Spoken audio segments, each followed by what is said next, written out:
He's a young man that's a veteran of the Iraq War, but began to really question those patterns. Welcome, Logan Melnat-Turi.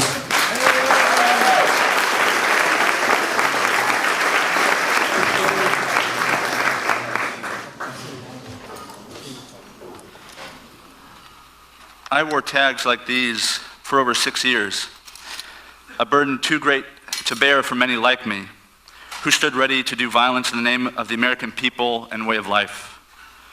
In Genesis, Cain was the first person to have killed someone, and we've been doing it ever since.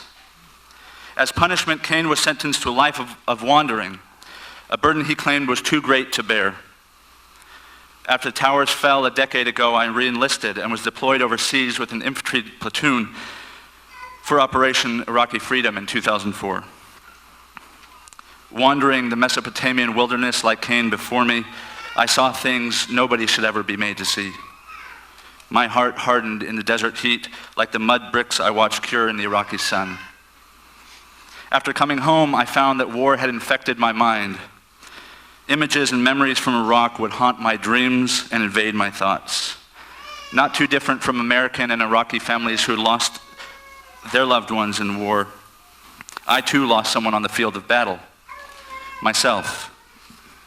I had sacrificed more than I bargained for, a lifetime of mental health and well-being, forever crushed by the heavy yoke I bore as a combat soldier.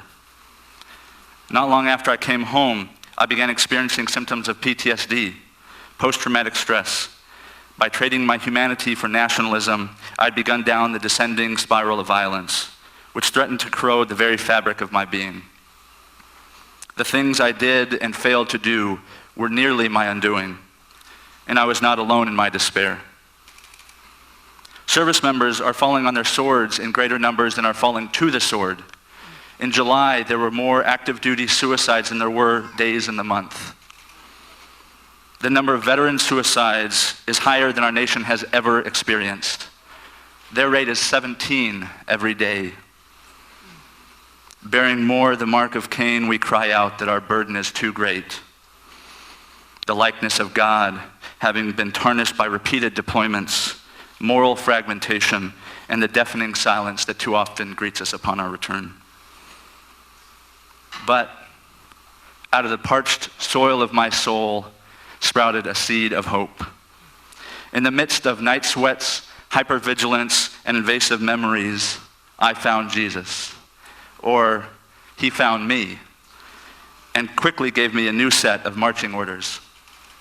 As a Christian soldier, I was called to embrace, not eviscerate my enemies, to lay down my rifle and pick up my cross.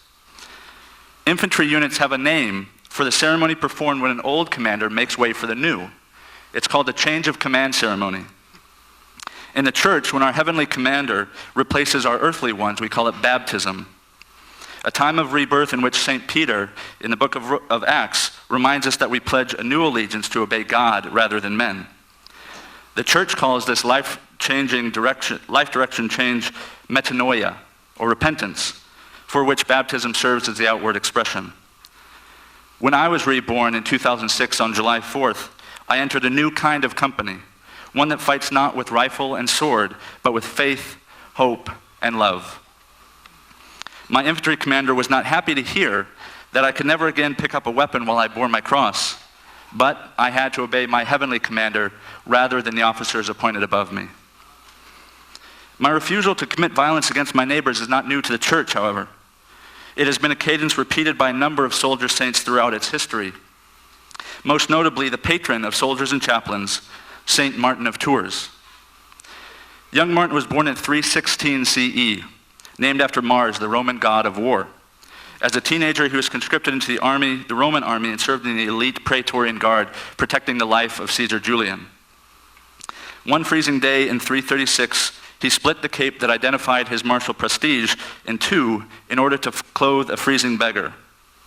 That night, he dreamt of Jesus, saying to the heavenly host, "Here is Martin, who has clothed me." The next day, he ran off to be baptized. Years later, when he found himself on the eve of war at the Battle of Worms, he told the most powerful man in the world, "I'm a soldier of Christ. I'm not allowed to fight." Jailed for cowardice, the seditious centurion suggested he be sent to the front lines unarmed, protected by the sign of the cross, not by helmet and shield. Overnight, curiously, a peace treaty was reached, and he was discharged as a conscientious objector.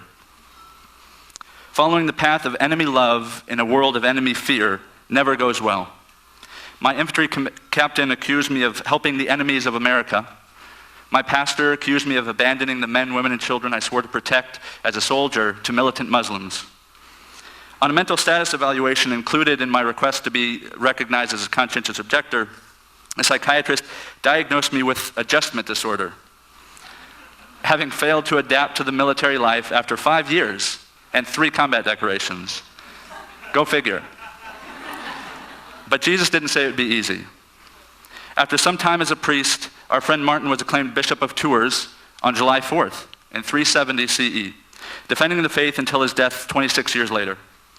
He died and was buried on November 11th, which to this day is not just Veterans Day in the United States, but Martin Mass, a day to feast as curious, conscientious objector to war. His witness is a reminder that the motto of Christian soldiers, like the military chaplaincy itself, is pro Deo et patria, for God and country, but in that order. Let us follow this subversive centurion in the way of Jesus, our ultimate commander and the last best hope for humankind. There is an entire guild of contemporary centurions marching to the beat of a different drummer, a prince that grants peace like nothing that Rome can grant. War has been conquered. It is over if we want it.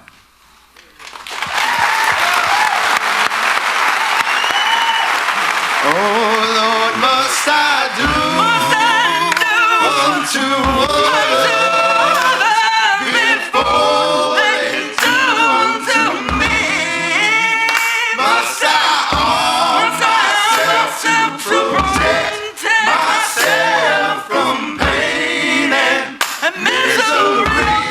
Oh no, that is not the lesson I learned upon my mother's knee when she told me to do unto